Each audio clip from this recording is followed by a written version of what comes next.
In this guide, I'm going to show you how to buy GTA 6 on Walmart for Xbox Series X or S tutorial. This is the easiest method. Before we get into this guide, make sure to like the video and subscribe to the channel with all notifications on. It really does help with the channel and it lets us know that you want more content like this. We'd greatly appreciate it. And if at any point throughout this guide you did have any questions, just ask them down in the comment section below and we can help you out further. I'm going to be doing my best to reply to every single comment down there. First things first, make your way to Walmart and you need to search for Grand Theft Auto 6 or just GTA 6 from here. Search for it, and once of course you are here, what you need to do is find Xbox Series X or S's version, open it up, and if the game is currently not out yet, it's going to say pre-order. If it's already released, don't worry, the buying process is the exact same. Simply go ahead and select pre-order or add to cart and go through like a normal Walmart order. But before you do purchase, make sure you check the product details because Walmart may have only have the standard edition available. If you want the ultimate edition, you can either upgrade it directly on your Xbox console, or you can also go ahead and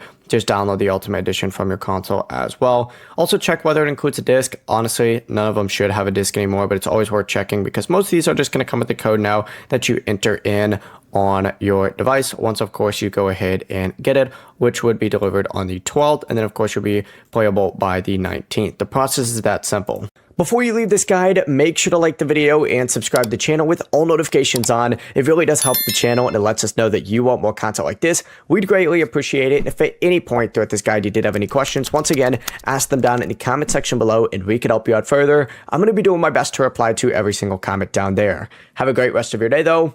Peace.